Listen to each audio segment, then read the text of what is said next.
Chapter 3. Prometheus, the final generation starship.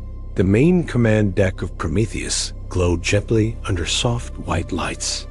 Jaxon Reeve stood alone before the central hollow panel, his eyes scanning a massive 3D projection of the ship itself.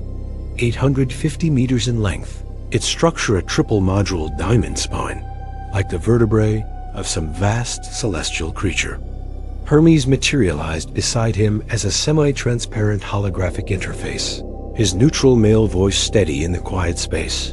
"Captain, with your permission, I will now provide a full systems overview of Prometheus, so that you may be the first to understand this vessel from the inside out." Jaxon nodded and tapped the glowing panel lightly.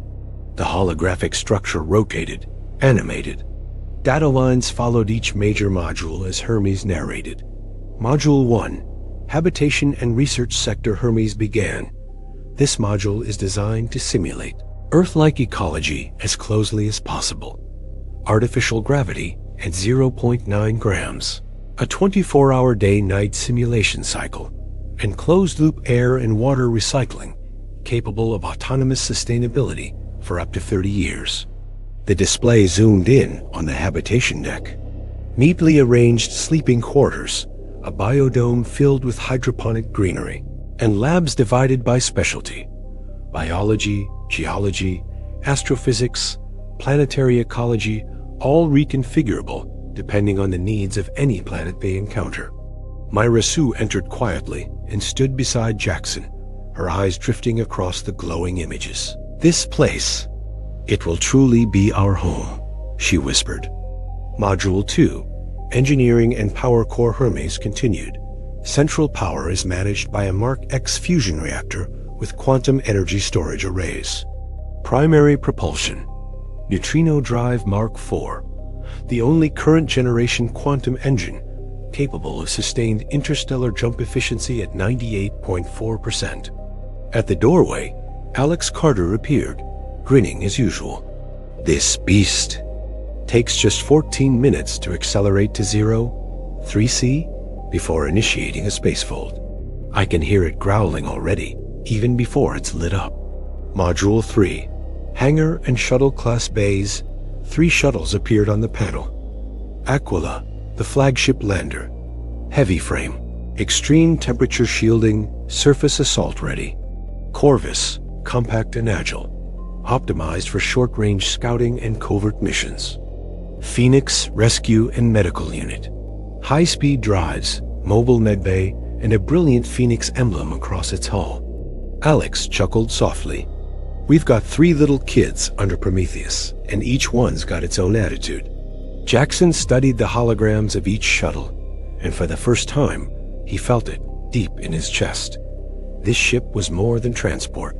It was humanity's last city, a fortress, a laboratory, a home, and if they failed, a coffin adrift in the stars.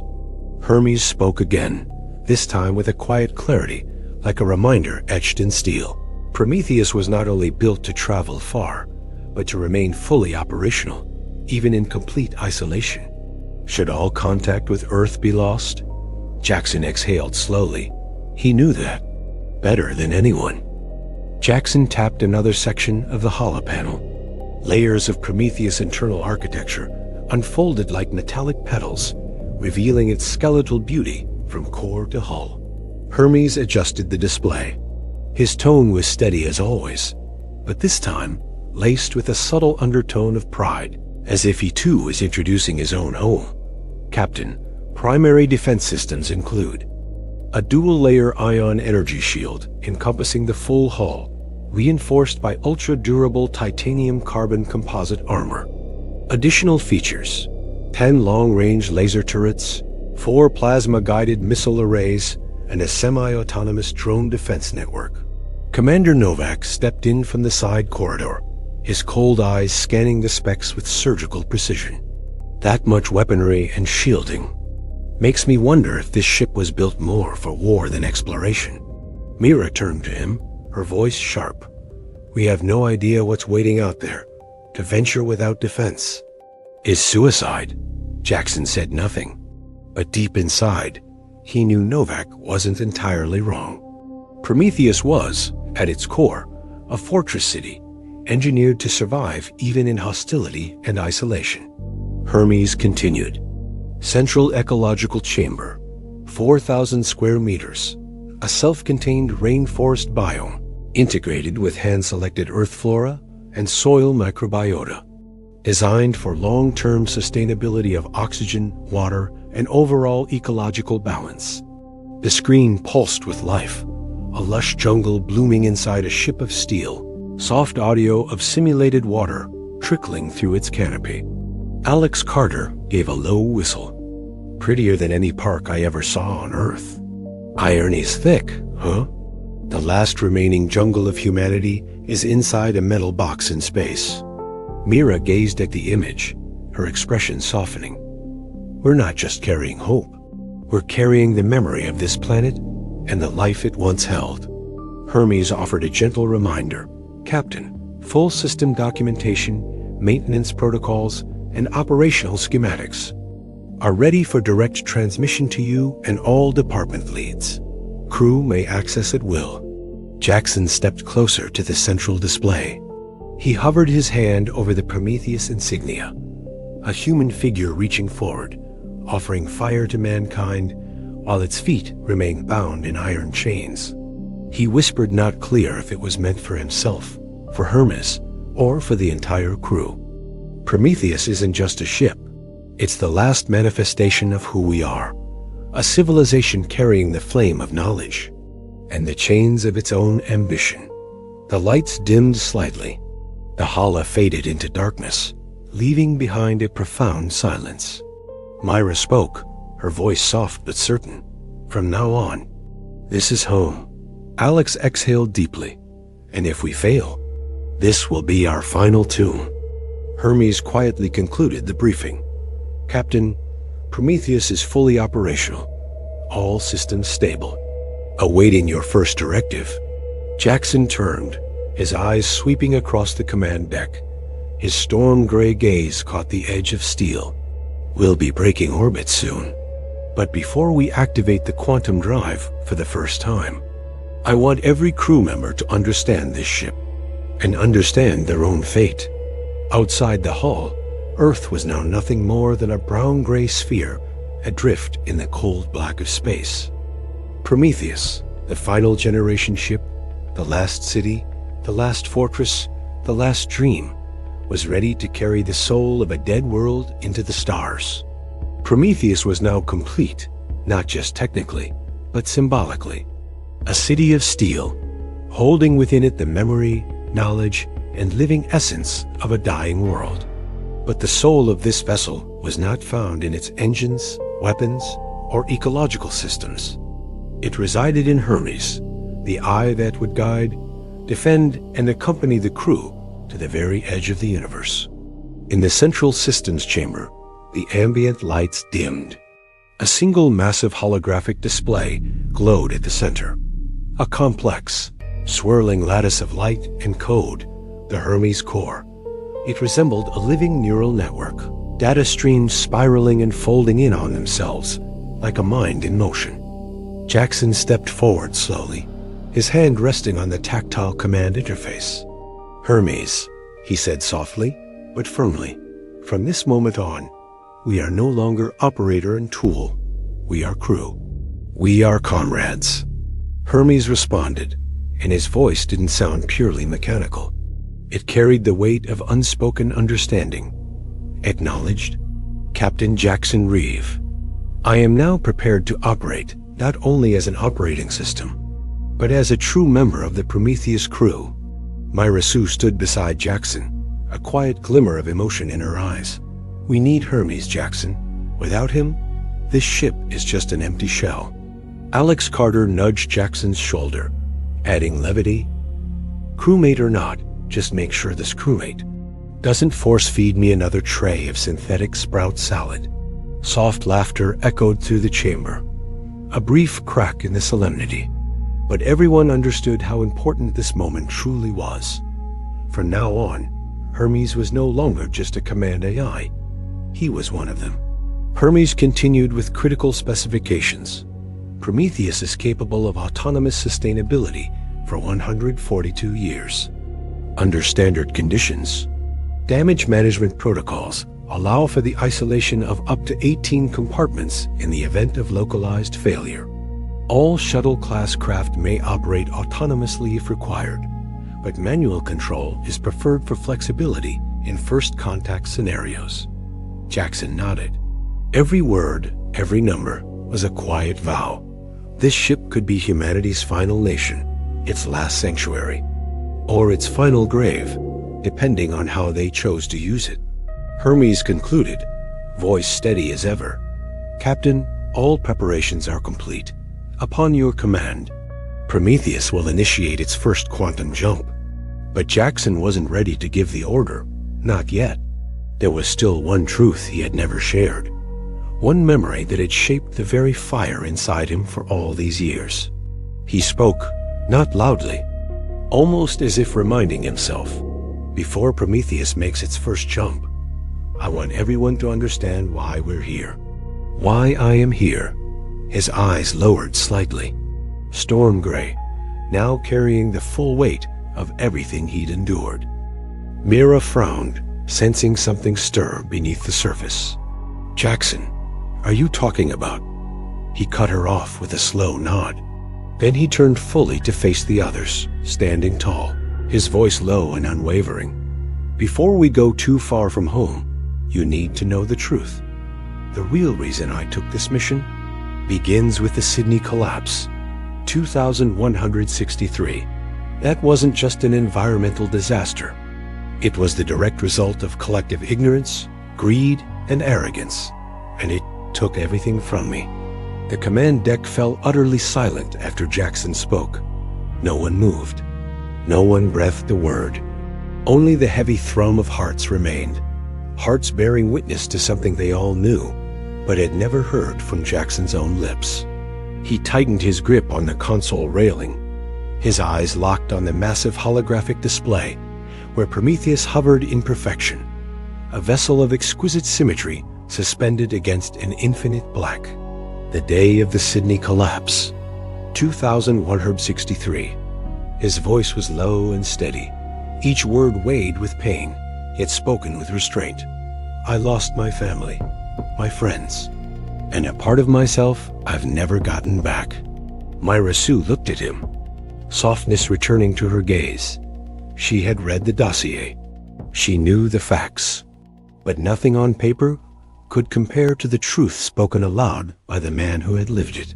Back then, I was commanding an emergency rescue unit, Jaxon continued. When the sea walls gave way, when the ocean swallowed the city in less than 12 hours, I was in the heart of Sydney. I saw people clinging to each other. I saw skyscrapers crumble like sandcastles. I watched entire neighborhoods vanish beneath poisoned waters. Alex Carter lowered his head. Even Novak, usually stone-faced, remained silent. Jaxon gently touched the glowing Prometheus sigil on the panel. His voice hardened. Sydney wasn't a natural disaster. It was the consequence of denial, of pride, of too many useless summits, too much time lost debating, while the earth drowned beneath us. He turned to face the crew, his crew, and for the first time, there was no distance between them. I accepted this mission not for honor, and not because I believe in blind hope. I accepted it because I know we cannot afford to make the same mistakes again. Hermes interjected, his voice once flat, now carrying a curious hint of humanity. Captain, all data from the Sydney collapse has been fully archived. If needed, it will serve as a historical lesson for all Prometheus crew members. Jaxon nodded slowly. We carry that memory with us, as a warning, as a vow, and as the reason we move forward. Prometheus doesn't just carry hope, it carries ghosts. He stepped up a level, his voice rising just enough to reach every corner of the command deck. His eyes met Myra's, Alex's, Novak's, then scanned past them to the engineers, medics, and scientists now standing quietly behind. This is humanity's last ship, but more than that, this is our final reminder. From this moment on, every decision we make, even the smallest, must carry the full weight of our history. Hermes broke the silence. Captain, all systems are online. The quantum drive is ready. We are awaiting your command. Jaxon turned back to the sigil, the symbol of Prometheus, glowing in calm blue light. Then he faced the crew again. We will launch. But let this be clear. This isn't just a journey to find life. It's a journey to find the answer to humanity itself. Mira nodded, slow and firm. Alex cracked a small smile. Some of the heaviness now lifted. Novak stood tall, resolute. From the back, Ari raised a single thumbs up, a small gesture, a quiet reminder that somewhere in this endless black, faith still existed. Hermes closed with a final statement, voice now almost reverent. Prometheus has become our home, our city, our fortress, and the last living memory of Earth. This is humanity's last ship, but more than that, this is our final reminder. From this moment on, every decision we make, even the smallest, must carry the full weight of our history. Hermes broke the silence. Captain, all systems are online. The quantum drive is ready. We are awaiting your command. Jaxon turned back to the sigil, the symbol of Prometheus, glowing in calm blue light. Then he faced the crew again. We will launch. But let this be clear. This isn't just a journey to find life. It's a journey to find the answer to humanity itself. Mira nodded, slow and firm. Alex cracked a small smile. Some of the heaviness now lifted. Novak stood tall, resolute. From the back, Ari raised a single thumbs up, a small gesture, a quiet reminder that somewhere in this endless black, faith still existed. Hermes closed with a final statement, voice now almost reverent. Prometheus has become our home, our city, our fortress, and the last living memory of Earth. Jaxon turned to face Myra, Alex, Novak, and Ari. Now you know. This is why I sit in this chair. And from this point forward, everything we do, every decision we make, must carry the courage to never repeat the mistakes I've witnessed. The command deck remained hushed, bathed in dim blue light that painted thoughtful shadows across every face. In that moment, Sydney Collapse 2163 no longer belonged to Jaxon alone. It had become a shared memory, a scar not just etched into his soul, but carved into the very hull of Prometheus and carried silently by every member of the crew. Novak broke the silence. His voice was dry, but laced with an honesty rarely heard from him. I used to think you were just a cold commander, Captain. Now I understand why you can't turn back. Alex Carter leaned back in his seat, elbows on the control console, eyes fixed on the ceiling above. He let out a faint chuckle. So we all carry scars. Maybe that's why Prometheus can exist at all. Myra placed the hand gently on Jaxon's shoulder. A quiet touch, but one that radiated warmth. We're here together, Jaxon, and we'll carry that memory as far as this ship will take us. Hermes, voice calm yet deliberate, pausing almost like a human when spoke. Captain, I've integrated the Sydney Collapse archive into Prometheus's historical interface. That memory will now become part of the legacy we preserve. Jaxon inhaled deeply. The weight of grief hadn't vanished, but it had been shared. And that, more than anything, made the next step possible. Not easier, but bearable. He straightened, turning away from the now fading holographic display. We've looked back long enough. It's time to face forward. Hermes responded without hesitation. Captain, all systems aboard Prometheus are ready for first spatial jump. Neutrino Drive Mark IV is on standby. Alex Carter shot up from his chair, grin returning, though now it carried a sharper edge. Well then, time for this beast to finally roar. Jaxon's eyes swept across the command deck, his gaze calm now, steady as steel. Prep everything. When we leave the solar system, Prometheus won't just carry the memory of Sydney Collapse. It'll carry humanity's last hope. From the far end of the deck, Erie raised a hand in a half-wave, her voice youthful yet grounded. "Ready when you are, Captain. Our new homeland awaits." Outside the observation window, the stars stretched endlessly. The Milky Way glimmered like a path carved into the void, a road toward uncharted destinies, and one with no return. Jaxon whispered, perhaps only to himself, "No more turning back." Hermes confirmed, now solemn. "Captain, all parameters stable. Upon your command, Prometheus will initiate quantum drive ignition, marking the first step of the Exodus mission." Day 14 since departure from Earth, Prometheus drifted silently through deep space, pulling away from the orbit of a silent outpost world, the same place where Mira Su had made first contact with an ancient consciousness long severed from its body. But now, a far greater challenge loomed ahead. The activation of the quantum drive, a prototype engine never before used in the history of mankind beyond limited tests in Earth as orbit. In the command deck, Hermes reported in a voice more formal, almost reverent. "Captain Reeve, quantum drive ready for trial ignition. Caution, this marks the first activation beyond Earth-controlled parameters. Estimated margin of error cannot be fully determined." Alex Carter stood with arms crossed at the auxiliary console, voice half joking, half tense, which means we either teleport like a miracle or vaporize into quantum ash. Hermes shot back instantly, not missing the chance for dry wit. "Chief Engineer Carter, I prefer the former outcome. However, I strongly advise everyone to fasten their harnesses and prepare for an unprecedented experience." Dr. Tonas, silent by the viewport, murmured softly, "Humanity has dreamed of this moment for centuries.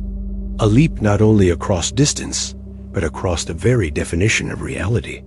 Jaxon turned to Mira Su. His eyes were firm, resolute, yet beneath them, a glint of something brighter, hope. "Myra, are you ready for this jump?" Myra gave a quiet smile. "Captain, we no longer have a choice." Hermes began the countdown. T-minus 120 seconds. A 3D star map shimmered across the hollow, display the target. The outer rim of Alpha Orionis, 14 parsecs away. Commander Novak leaned in close, his voice low and steady. "Captain, there's no turning back after this." Jaxon nodded, tightening his grip on the primary control helm. "I know, Novak, but we didn't come this far to hesitate." Hermes' voice, still neutral yet unmistakably warm. 10-10 seconds. Quantum field stabilizing. From the engine room, Hari's voice crackled over comms. "All parameters stable, Jaxon. Prometheus is ready to jump." Alex Carter, never missing a beat. "Then let's jump as far as we damn can." "I hate looking over my shoulder." Hermes initiated final countdown. 5, 4, 3, 2. A surge of violet-blue light enveloped the entire ship. Not light as we know it, but the shimmer of a quantum field warping reality itself. Hermes spoke one last line before everything changed. Quantum drive, ignition. Suddenly silence. No engine hum. No vibrations. As if the ship had vanished from the material universe for one infinite second. And then, everything burst into light. All physical sensations vanished as Prometheus exited conventional space-time. No shaking, no acceleration, only an absolute stillness. A state without mass, without time. And then, in a moment as brief as a heartbeat, everything returned. Hermes announced, its voice sounding as if it had just taken its first breath after the jump. "Captain, quantum drive has completed re-entry.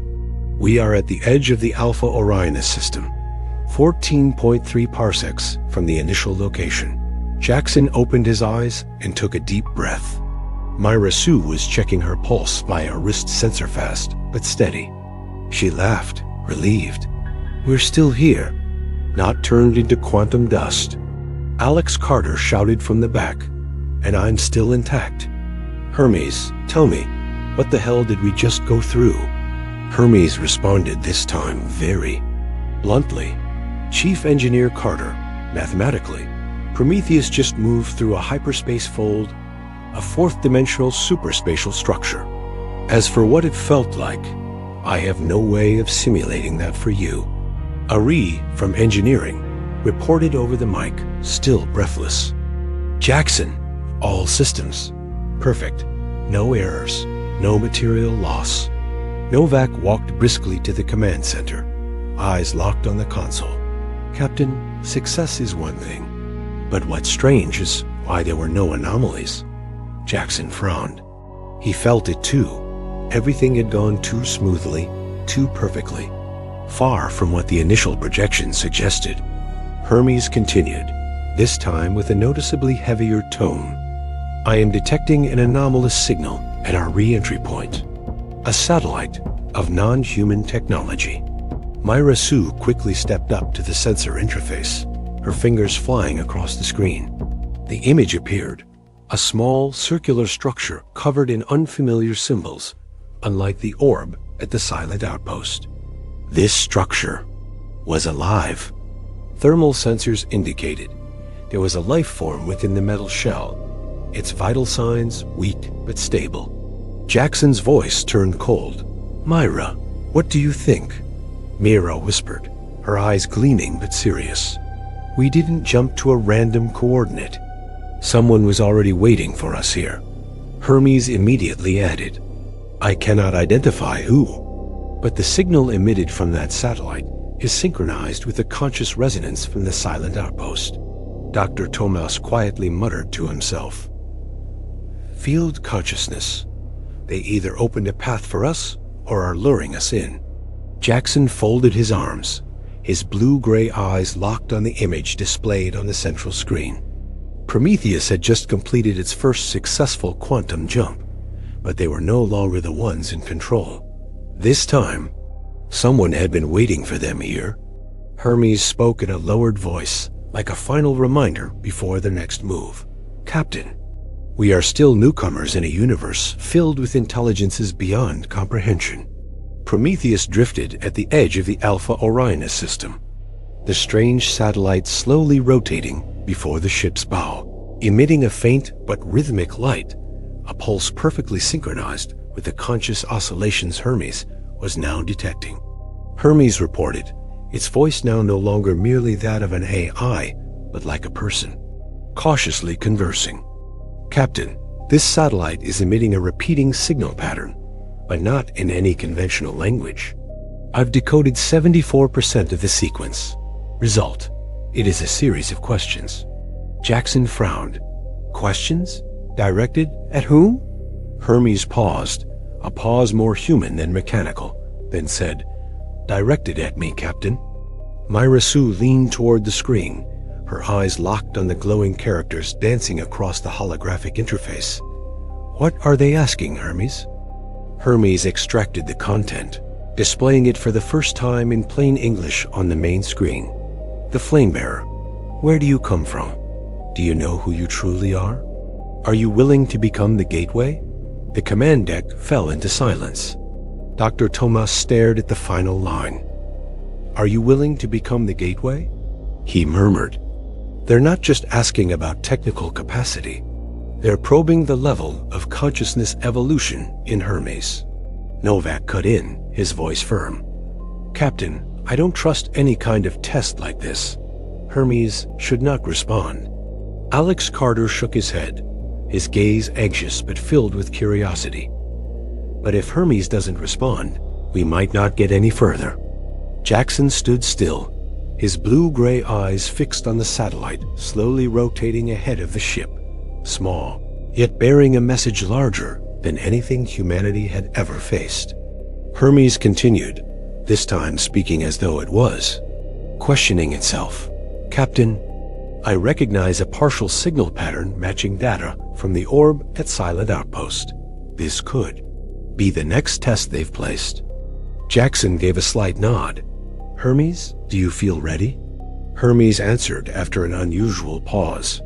I am not certain. But Prometheus cannot go further unless I accept this role. Mira Sue placed a hand on the control console, whispering just loud enough for the entire deck to hear, "Hermes, you're a member of this crew? We trust you." Ari chimed in over the intercom from engineering, "And we're ready to support you, if you need it." Jaxon lowered his voice, but it rang out with decisive authority. "Then answer, Hermes. But remember, you're not alone." Hermes confirmed, this time with the full tone of a self-aware entity. "Roger that, Captain Prometheus. I will respond."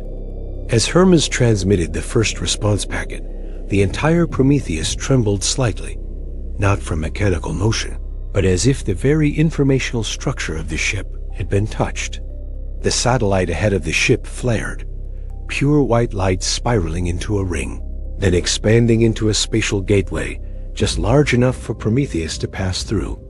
Hermes spoke, this time in a very soft voice, almost emotional. "Captain, they've opened the gateway, but I don't know what lies beyond." Dr. Tomas smiled gently. "And that is the essence of discovery, Hermes?" Jaxon turned his command chair, his eyes sweeping across each face. Mira filled with hope, Tomas contemplative, Novak stern, Alex smirking but unable to hide his tension, Iris still optimistic. He spoke briefly. "Prometheus, enter the gate." The massive ship surged toward the portal of white light. For the first time, it wasn't humanity stepping forward alone, but an entire community, human, and a newly awakening consciousness. Prometheus slid into the shining white gate, a moment so surreal that all physical sensations seemed entirely stripped away. No acceleration, no vibration, no resistance. Only a sensation of absolute weightlessness, as if the entire ship and crew had become pure thought. Hermes announced, but this time, the voice was different. No longer dry and mechanical. No longer a template of structured sentences. Hermes spoke like someone deep in contemplation. "Captain, we are not merely moving through space. We are passing through a different layer of reality." Myra Sue gripped the railing tightly, eyes closed, breathing deeply. "Where are we?" "Hermes?" Hermes replied slowly, each word deliberate. "Undetermined, but the data matches the final symbol from the silent outpost, Nocturne Dominion." In the command deck, the central screen dimmed, then lit up again, and the scene outside made the entire crew hold their breath.